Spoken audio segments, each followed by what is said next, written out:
Tonight, a special edition of Top Story live from the Vatican. The funeral for Pope Francis now just hours away as the world prepares to say goodbye. The new images tonight, the Pope's casket sealed inside St. Peter's Basilica. 250,000 people waiting in line to pay their final respects. World leaders, including President Trump, arriving in Rome. The security preparations now underway. Also tonight, the stunning arrest in Milwaukee. FBI agents taking a circuit court judge into custody, accusing her of helping an undocumented immigrant escape detention. The protest erupting outside the courthouse. Luigi Mangione's plea, the man accused of that brazen CEO killing in Manhattan, pleading not guilty to federal charges. The show of force from Mangione's supporters. The jury in the murder retrial of Karen Reed visiting the home where her police officer boyfriend was found dead. What they saw there. Former Congressman George Santos sentenced to more than 7 years in prison. How he broke down in tears as he spoke in court. The new body cam footage tonight from the arrest of the wife of the Weezer bassist. Police confronted at gunpoint, ordering her to put down her weapon. The dramatic moments before they opened fire. And new number one, the first pick in the NFL draft, quarterback Cam Ward, given the blessing to use his new number by the man that had retired it, NFL legend Warren Moon. And here at the Vatican, it was a defining moment for Pope Francis, the young boy who worried his father wasn't going to heaven. That boy is telling us how that moment changed his life. A special edition of Top Story starts right now.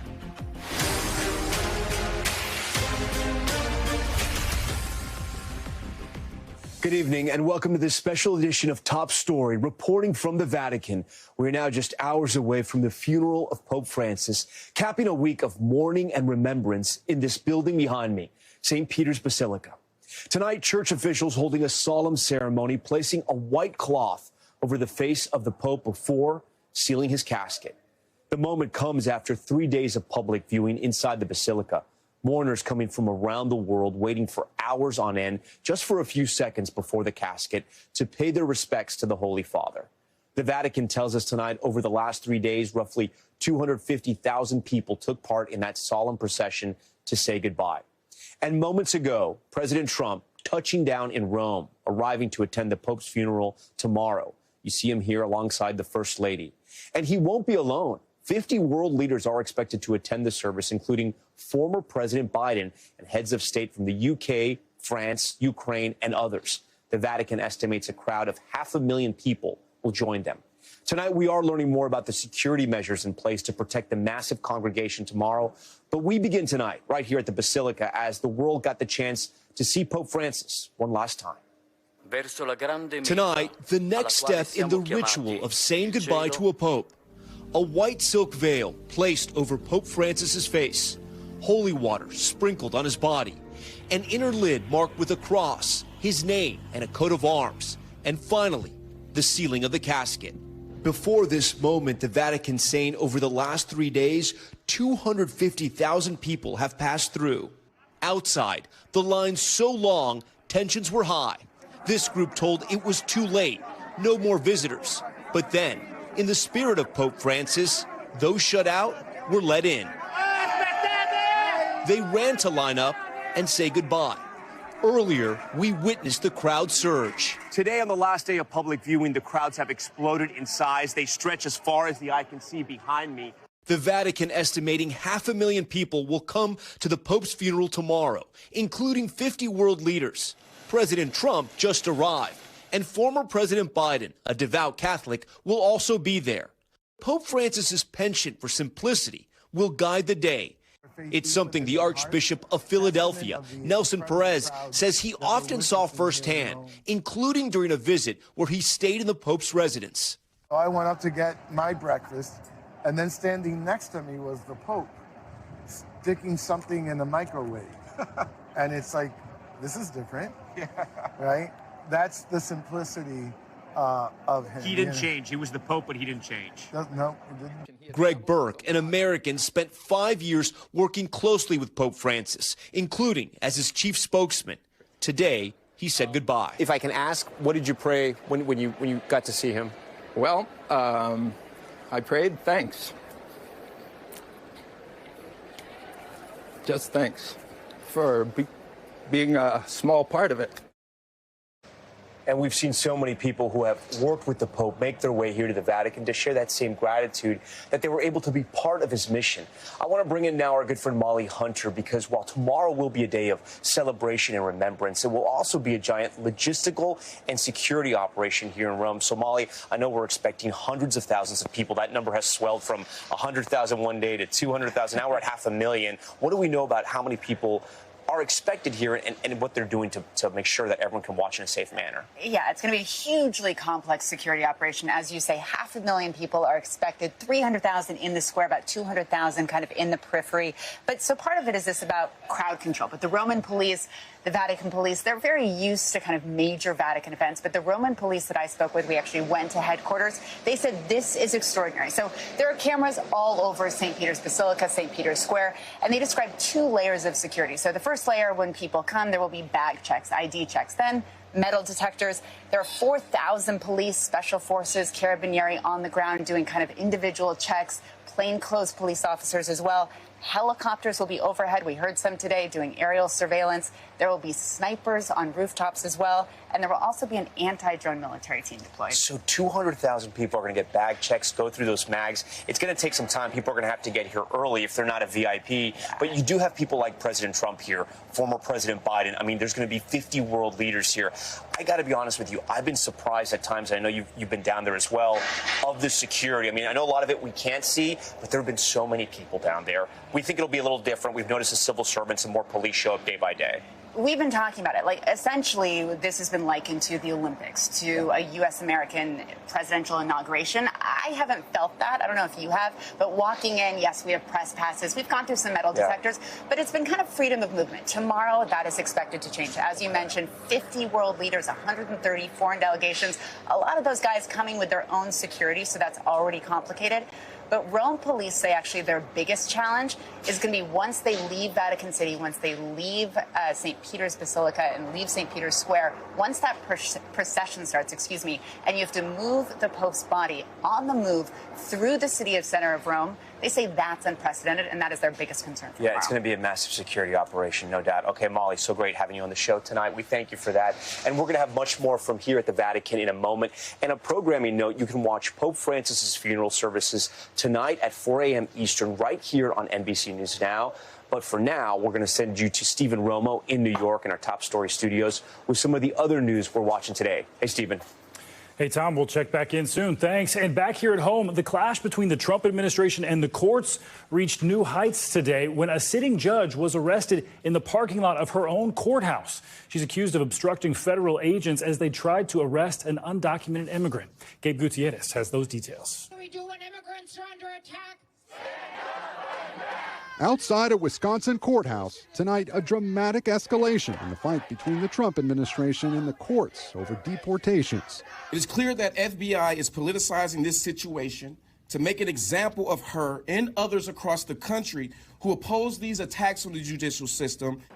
Milwaukee County Circuit Court Judge Hannah Dugan now out on bail after being arrested this morning in the parking lot of her own courthouse, accused of obstructing the arrest of an undocumented immigrant. According to court documents, that immigrant is 31-year-old Eduardo Flores Ruiz, who had a deportation order against him. The FBI says federal agents showed up with that warrant at Judge Dugan's courthouse last week and planned to arrest Ruiz in a public hallway outside Dugan's courtroom, where Ruiz was facing charges of domestic abuse. According to a criminal complaint, when Judge Dugan heard about the planned arrest, she became visibly angry and commented that the situation was absurd. Then the FBI says the judge instructed Ruiz to leave through a back door of the courtroom, then escorted Ruiz and his attorney to another non-public door. According to the documents, Ruiz made it outside and sprinted down the street before he was arrested after a foot chase. I think some of these judges think they are beyond and above the law, and they are not. And we're sending a very strong message today. That message comes as a former New Mexico judge and his wife were also arrested this week for allegedly harboring a member of the violent gang Tren de Aragua at their home, which he denied. President Trump today on Air Force One accusing the judiciary of standing in the way of his crackdown on illegal immigration. These are judges that just want to, show how big and important they are. We have hundreds of thousands of people that we want to get out of the country, and the courts are holding us back. And Gabe Gutierrez joins us now from outside FBI headquarters in Washington, D.C. Some dramatic developments, Gabe. Do we know what is the Wisconsin judge saying tonight? Well, Stephen, she just released a written statement saying that she's committed herself to the rule of law and principles of due process for her entire career, adding that she looks forward to being exonerated. Past that, she's declining further comment tonight. Stephen. All right, more to come there. Gabe, thank you. New reporting tonight from NBC News about the chaos inside the Pentagon as new details surface about Defense Secretary Pete Hegseth's conduct, including his use of the messaging app Signal and clashes with military officials. Our Peter Alexander has the latest. Tonight, NBC News has learned new details of growing drama involving Defense Secretary Pete Hegseth, including that his behavior has become, quote, erratic, and that he seems increasingly insecure about his job and standing in the administration, according to two officials familiar with the situation. At one point last month, we're told there was a heated confrontation between Hegseth and then acting chairman of the Joint Chiefs, Admiral Chris Grady. Hegseth was upset after news reports he approved a military briefing on China for Elon Musk, which Hegseth strongly denied. The Pentagon head screaming at Grady that he will, quote, effing polygraph him to find out if he leaked the information, according to three U.S. officials familiar with the meeting. This month, 3 Pentagon officials were fired in a leak investigation, but 2 of them were soon exonerated, according to multiple government officials. Those folks who were leaking, who have been pushed out of the building, are now attempting to leak and sabotage the president's agenda and what we're doing. And that's unfortunate. The latest scrutiny of Hegseth began in March after a report he discussed sensitive details of imminent U.S. airstrikes in a group chat on the encrypted Signal app. Hegseth denied any classified information was shared. But after the New York Times first reported Hegseth texted military information to a Signal chat, including his wife and brother, President Trump made clear to Hegseth he did not approve in a phone call describing Hegseth's actions as childish, according to 2 U.S. officials, but also telling Hegseth to keep fighting. Do you remain confident in Hegseth? Oh, totally. President Trump. Why do you even ask a question like that? We have recruitments that's at an all-time high. The spirit in the armed forces is fantastic. No, great confidence. And Peter Alexander joining us now in studio. I understand we're also learning more about Hegseth's use of an unsecured internet line. What do we know? Yeah, that's right. So this is about an unsecured internet line that he had installed into his office at the Pentagon so that he could use the Signal app on his personal computer, which 2 officials tell NBC News he was doing in defiance of Defense Department's usual security protocols, which, of course, Stephen, raises concerns about how foreign adversaries may be able to hack into or perhaps surveil the information that he was using on that computer. More questions there. All right, Peter, thank you. Accusing Ukraine of setting off a car bomb that killed a Russian military commander. It allegedly happened in a town near Moscow Friday. According to Russian officials, this was a, quote, detonation of a homemade explosive device filled with shrapnel that left the car in flames. That deadly blast comes the same day that President Trump's special envoy met with President Putin in Moscow. NBC's Keir Simmons joins me now with more. So, Keir, what more do we know about this bombing? Well, Stephen, that explosion today happened at almost exactly the moment President Trump's envoy landed in Moscow. General Yaroslav Moskalik was the general who was killed in the blast. The Russians say it was an improvised explosive device packed with pellets. Local media say it happened when a car exploded next to the general's house. A general who represented the Russian general staff in talks with Ukraine back in 2015. So he has been well known to the Ukrainians. It looks like another brazen assassination of a military commander deep inside Russia. Russia calling it terrorist activity, Stephen. Dramatic video and the aftermath as well. Keir, today, Russian state media releasing video showing U.S. envoy Steve Witkoff meeting with Putin for that latest round of talks. Do we have any idea what they talked about and where the peace talks stand right now? Well, we know from the Russian side, not from the U.S. side. So Steve Witkoff met with President Putin for the 4th time. He's met with him many times, and every time flown to Moscow to see him. The Kremlin called it constructive, saying they spoke for 3 hours, including, Stephen, about direct talks between Russia and Ukraine. but the Kremlin making no mention of the unconditional ceasefire Ukraine wants first, before any of those kind of conversations can happen, as far as Kyiv is concerned. Your question about where the peace talks stand, it is honestly very difficult to tell. There are still enormous differences, not least about territory and about what kind of security would be put in place to ensure that Russia wouldn't do this kind of thing, if you like, again in the future. But there are signs, perhaps small signs, that maybe on both sides there's an appetite to compromise. All right, Keir Simmons, thank you. To the confusion now over the trade war between the U.S. and China. Neither side agreeing on whether those talks between the two countries are even happening at this point. And now there's a new warning about the dire effects of an all-out trade war and how they could affect us here at home. Senior business correspondent Christine Romans explains. Tonight, a leading financial firm warning of COVID-era shortages on store shelves in just weeks because of President Trump's global trade war, chiefly with China. The two countries so far apart, they can't even agree if they are talking. President Trump today saying of China's President Xi, but China says, quote, China and the U.S. are not having any consultation or negotiation on tariffs. The U.S. should stop creating confusion. The trade war between the world's two biggest economies has major companies ripping up their financial projections and has rattled financial markets. This level of uncertainty is not good. It's not healthy, and it's affecting investment spending and planning, and that will have an effect on growth in the economy. The president says countries are clamoring to make deals. I think the tariff plan is doing very well. We're resetting the table. We're going to make our country very rich, very, very rich. It's already happening. But with no new deals inked, global trade is collapsing. The number of containers coming from China to the U.S. cut in half. Dean Croak analyzes freight logistics. It means higher prices for things like consumer goods, electronics, automotive parts, apparel, machinery. Back to school season is not far away from those items being ordered from overseas.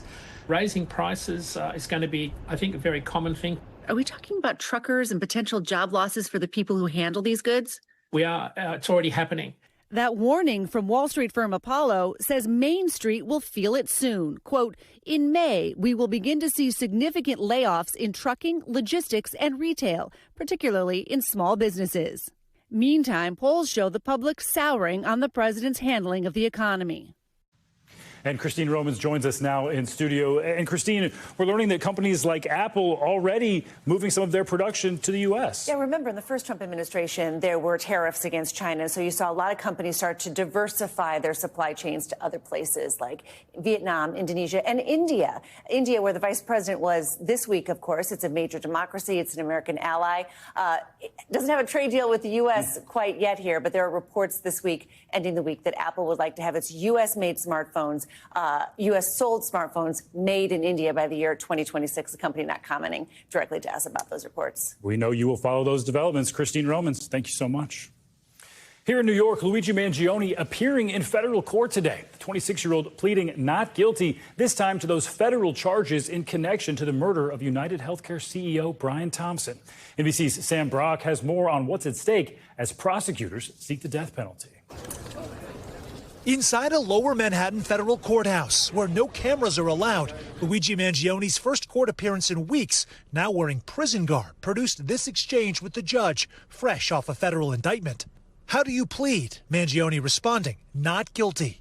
The plea comes after an early April declaration from Attorney General Pam Bondi on Fox News. The president's directive was very clear. We are to seek the death penalty when possible. If there was ever a death case, this is one. Mangione faces 4 federal counts, including murder through the use of a firearm, which makes him eligible for the federal death penalty. In the killing of UnitedHealthcare CEO Brian Thompson, New York State doesn't permit the death penalty.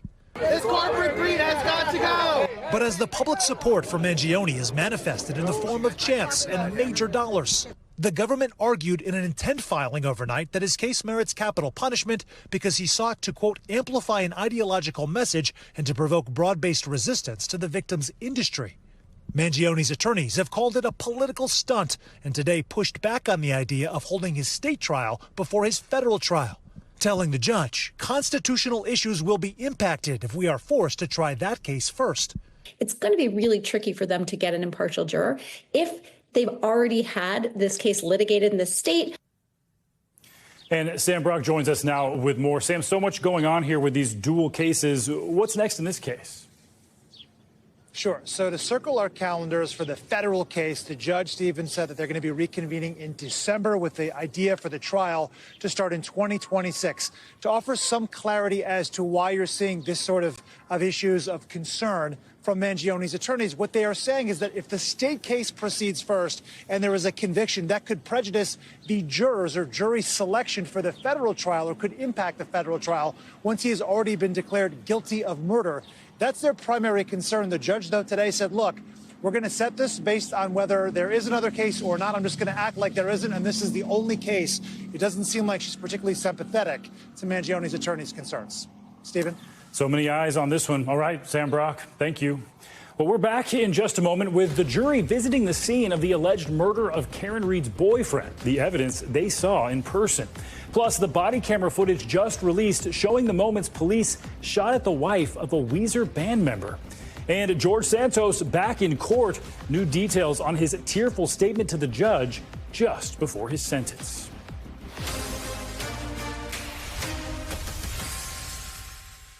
We're back now with new developments in the Karen Reed murder retrial in Massachusetts. The jury taking a field trip to the scene of her boyfriend's death and hearing more dramatic testimony that suggested Reed had been in a fight with him in his final hours. NBC's Emily Ikeda has the latest. Karen Reed's widely watched retrial unfolding outside of court today. The purpose of the view is to help you better understand the evidence, which you'll hear during the course of the trial. In an unusual move, the jury visited the Canton, Massachusetts neighborhood where Reed's police officer boyfriend, John O'Keefe, was found dead. Though the spring day, in sharp contrast to the conditions his body was recovered in back in 2022. The prosecution and defense urging jurors to look closely at the black Lexus returned to the scene that Reed is accused of hitting O'Keefe with before leaving him in the cold to die.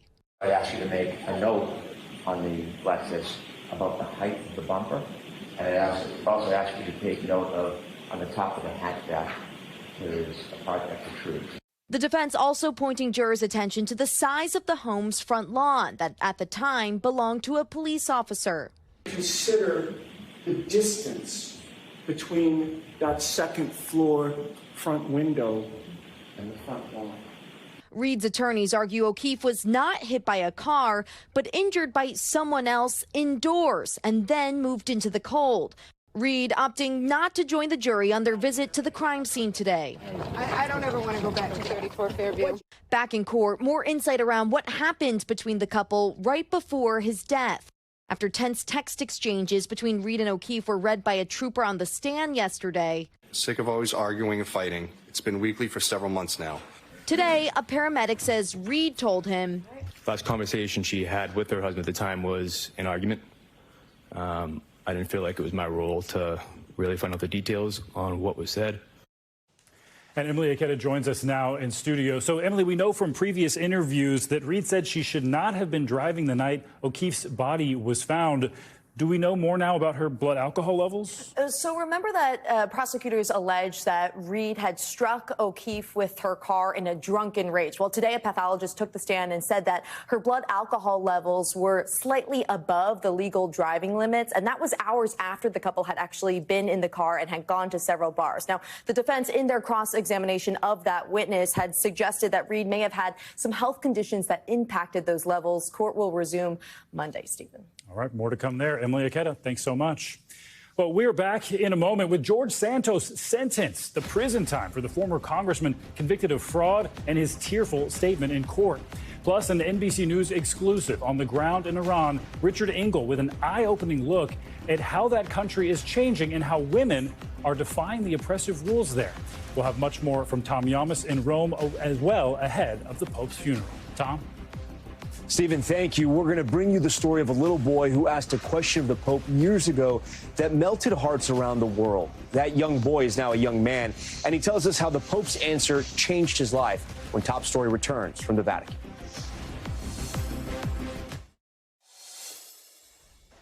We are back with our special edition of Top Story, reporting from the Vatican. We're standing in front of St. Peter's Basilica once again tonight, which has already seen such an overwhelming outpouring of grief and gratitude. Look at those crowds, with more than 250,000 people standing in line for hours to pay their respects to Pope Francis, some coming from thousands of miles away. But in a few hours, this area will truly transform. We can expect hundreds of thousands of people to fill this square as they say their final farewell to their beloved Pope at tomorrow's funeral. World leaders are already starting to arrive, including President Trump, who landed here late today. And of course, when the ceremony ends, the next chapter begins as the cardinals gathered here from around the world set out to elect their next holy leader during the elusive and secretive process known as the conclave. I'm joined now by Deborah Luboff. She's an NBC News Vatican analyst and a contributor who's been helping us out so much during our coverage here. Deborah, so great to see you tonight on Top Story. Talk to our viewers. Point out some things that you're going to be looking for during that funeral that will sort of separate this one and show how Pope Francis put his stamp on it. Well, certainly Pope Francis has always been sort of the Pope of simplicity. He's been so humble, and he basically revolutionized the idea of the papal funeral by certainly maintaining past traditions, but really streamlining it, making it much more simple so that it's not so much about a sovereign, but about being about a pastor who Pope Francis really had shown to be. So that's what I'm really going to be noticing. How is he doing that? Like, how will people notice that in the Mass? Well, if you were to look at the liturgical text from the original version to what it became with Pope Francis, the length is significantly reduced. And for instance, he's even with the Litany of Saints. So when you hear the people praying to saints, he's added some of the saints that are closer to him, that in a more personal way, which is very moving. And even some of the popes, like even John Paul II, who he had canonized, is now going to be among that. So we're going to see some of those elements, for instance. You know, some of the most powerful moments of tomorrow will likely come in that procession through Rome. People lining the streets, that's what we're expecting, and heading to the Basilica where he will be entombed there. What are you looking out for in those moments? Well, it's going to also be very moving because Pope Francis had such a pastor's heart for the poor and the needy and the marginalized. So even when his body will reach that basilica that you mentioned, Santa Maria Maggiore in the center, there will be poor people there to be there at that moment when his body arrives before his burial. So that's going to be very moving. And even when the motorcade goes through Rome, it may pass by the Colosseum. So it's going to be very visually evocative. Yeah, and then finally, the conclave. We expect the College of Cardinals to make that announcement sometime after the funeral. How quickly do you think we'll hear about that, and how quickly do you think the conclave will start? Oh, I don't. That's a guessing game. Who knows? But at the same time, hey, that's why you're here. But at the same time, certainly, all of these cardinals, many of them have to go back eventually to their diocese, et cetera. So I think they're not going to be looking to draw things out. They want to go back to their people, but they also will be hoping the Holy Spirit guide them toward the right person. It could start as early as the second week of May, possibly, right? As early as that. It could start even toward the end of the first week, potentially. Okay. The rule is that a conclave would need to start between 15 and 20 days after the death of a pope. And then Benedict has slightly amended that, saying that if everyone agreed to start a little sooner, that could happen too. Okay. But generally, that 15th day is when things normally could start to happen. Deborah, so great to have you here. And I know you're going to be with us tomorrow during the funeral as well, in that special coverage. Again, we thank you for joining Top Story tonight. We're going to have much more from here at the Vatican later in this broadcast, including a new interview with a man who sort of defined one of the Pope Francis's biggest moments, a young boy, after he asked the Pope whether his father was in heaven. But for now, we want to go back to Stephen Romo in New York for some of the other stories we're tracking today. Stephen? All right, we don't want to miss that one. Tom, thanks. We want to turn now to Top Story's news feed, beginning with a manhunt underway in New York City after a commuter was fatally stabbed on a subway platform during rush hour. Police say a fight started on the train after one passenger stepped on another's shoe. That spilled out onto the Brooklyn Bridge City Hall subway platform, where the 38-year-old victim was stabbed twice in the chest. He was taken to the hospital, where he was pronounced dead. And a sad update to a story we brought you earlier this week. A Princeton student has been found dead after he was reported missing last Saturday. A Princeton spokesperson saying 23-year-old Lauren Blackburn was discovered in a lake next to the university this morning. Crews began a water search on Monday after Blackburn's phone was found pinging near the lake. He was set to graduate next year. So far, there have been no reports of foul play. A former Disney employee is facing 3 years in jail after he altered the menus at Florida's Disney World. Court documents saying Michael Schur hacked into Disney's computer system to change menu prices, add profanity, and change allergy information. Before Schur was fired by Disney for misconduct, he was responsible for creating and publishing those menus. He pleaded guilty to the hacking and was ordered to pay more than $600,000 to those victims. And NFL legend Warren Moon giving the Tennessee Titans' new quarterback the surprise of a lifetime. Video showing Moon giving #1 draft pick Cam Ward his blessing to wear his formerly retired #1 Titans jersey. Ward set single-season records for passes and touchdowns while playing for the Miami Hurricanes. Moon's #1 jersey was retired back in 2006 when he was inducted to the Pro Football Hall of Fame. Pretty cool. Well, in New York today, the former Congressman George Santos sentenced to more than 7 years in federal prison. That's after he pleaded guilty to wire fraud and aggravated identity theft. The judge handing down the maximum sentence, saying that Santos, who has been caught in lie after lie over the course of his career, did not show remorse for what he'd done. NBC's Rahima Ellis reports. Back up. Disgraced former Congressman George Santos once again surrounded by a crush of cameras, walking into a federal courthouse in Long Island, New York. Back up, everybody, back up! Where inside he was sentenced to 87 months, more than 7 years in federal prison. He told lie after lie until it caught up with him, until we caught up with him. Santos, who sobbed before the judge out of the view of cameras, had pushed for the mandatory minimum sentence of 2 years after pleading guilty to wire fraud and aggravated identity theft last summer. I know that my actions have caused disappointment, frustration, and a loss of faith in me, and for that I'm truly sorry. But prosecutors argued he was never truly remorseful for his actions, which included COVID relief fund fraud and credit card fraud. He went so far as to seek out elderly people who suffered from cognitive impairment and dementia. Pants on Fire. Citing his recently launched podcast called Pants on Fire, which they called a tone-deaf effort to continue turning lies into dollars. You know when I used to drink Appletinis? Back in 2009 when they were still relevant. In 2023, Santos became just the 6th person to be expelled from the House of Representatives after serving his Long Island district for just over a year. A House Ethics Committee doing its own investigation, finding he used campaign contributions for personal expenses, including Botox treatments and payments to the adult website OnlyFans. I just discovered what OnlyFans was about 3 weeks ago. From the outset, Santos's political career was riddled with lies and controversies, ranging from the mundane to the absurd. Did I embellish my resume? Yes, I did.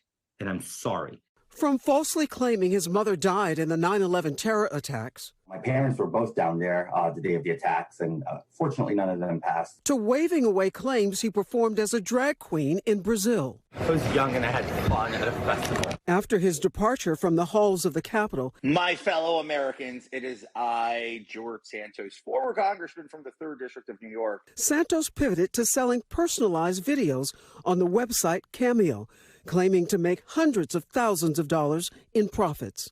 Stop the deception! But today, he had no words for reporters or protesters as he left the courthouse in silence. Stop the deception! And Rahima Ellis joins us now from in studio. Not the news that Santos wanted to hear today. We did see that video of him walking out of court. Do we know when he'll have to show up to start serving that sentence? We do indeed. He is on bond for now, but he's expected to surrender to authorities on July 25th to begin serving that 87-month prison sentence that he was handed today.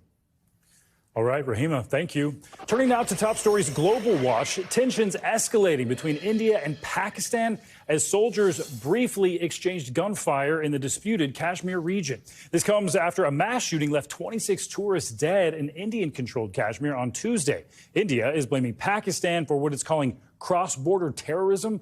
Pakistan has denied any connection, and a previously unknown militant group is now claiming responsibility.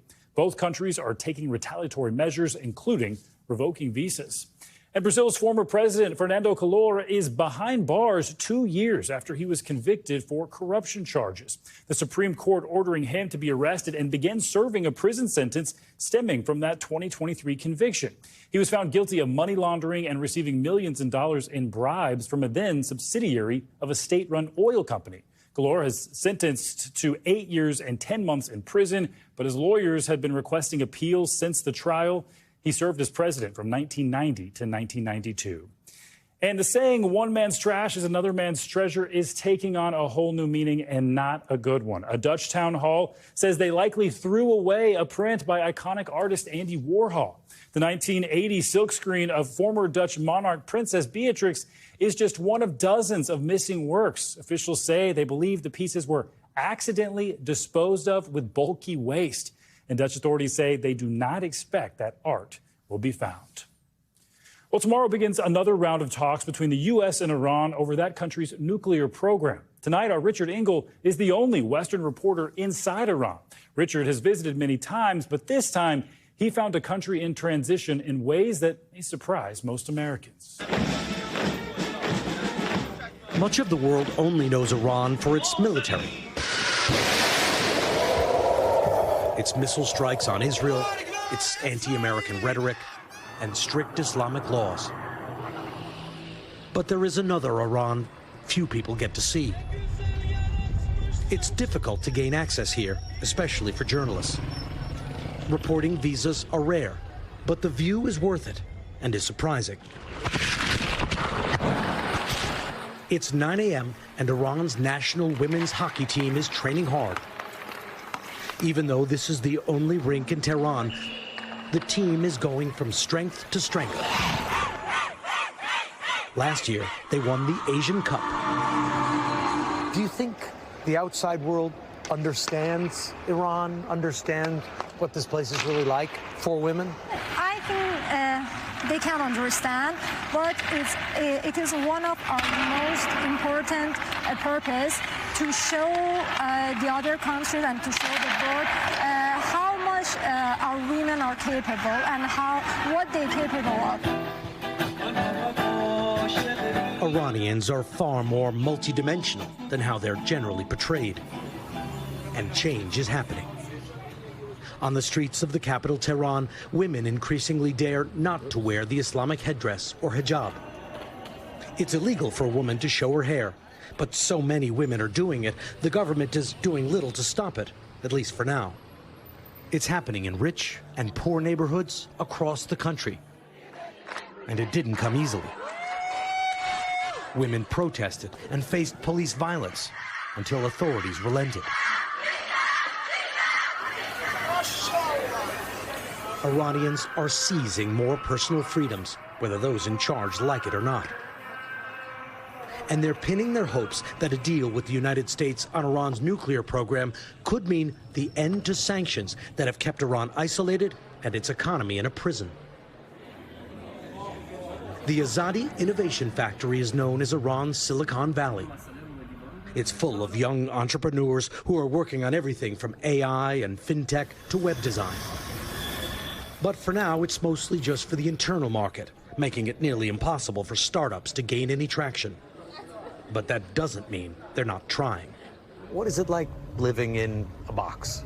It's really difficult to work in this situation, but if we get outside the box, we can also, have a bright future ahead of us. What about relations with the United States, relations with Europe? What most people think of Iran, they think everyone hates the U.S., everyone hates the West. Well, I can assure you and I can guarantee that it's completely wrong. I'm an ordinary person and we have nothing, we have like no problem with people in other countries. We would actually love to see them as, guests, as tourists here. Iranians are proudly confident that if given a chance, this country will thrive. Even Iran's Islamic revolutionary government is showing more flexibility within limits. I was allowed into parliament, generally off limits to foreigners, let alone an American journalist. I met Ibrahim Rezai, a member of Iran's National Security Committee, who said Iran doesn't want a nuclear weapon and is open to allowing inspectors. What is Iran hoping to get out of these negotiations? Our main demand is the lifting of all sanctions, he said. How far do you want to push this? We are ready for American investment in Iran. Our president has announced it, and we are ready now, he said. But I wondered if Iran's new openness will last and why it's happening. Militarily, Iran has lost some of its most powerful allies. Hamas in Gaza, Hezbollah in Lebanon, and the Syrian regime of Bashar al-Assad have all been either badly beaten or destroyed. Iran seems to be at a crossroads, and you can feel it in Tehran, where Iranians are pushing the boundaries. I've been to this country a few times, but never have I seen people openly speaking from the heart in this way. What happened? What changed? You reach to a point that you're fed up. You know, you don't want to experience more of that thing, that sanction, that misery, that thing that you know every day you have to wake up to a bad news. So someday you say, oh, enough is enough.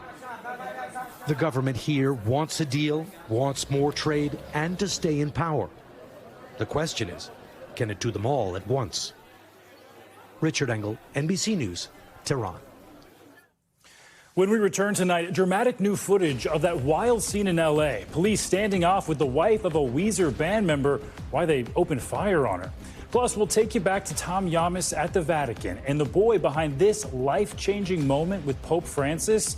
We talk to Top Story about what he's doing all these years later. Back now with terrifying moments for a family in Jacksonville, Florida. A mother clinging to her children in the backseat of a car as someone gets in the front seat and tries to drive away, dragging her along with it. Bystanders racing in to help. NBC's Marissa Parra has the video and the story.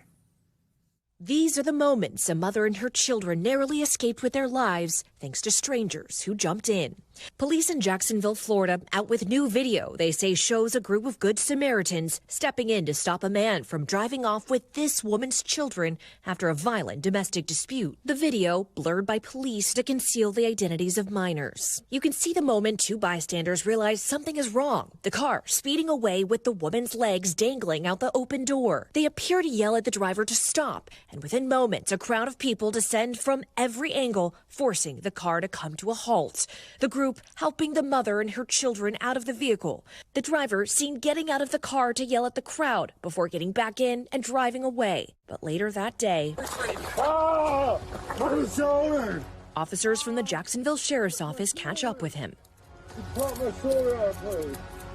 26-year-old Yanni Marcus Human. He's got weed in plain view right here.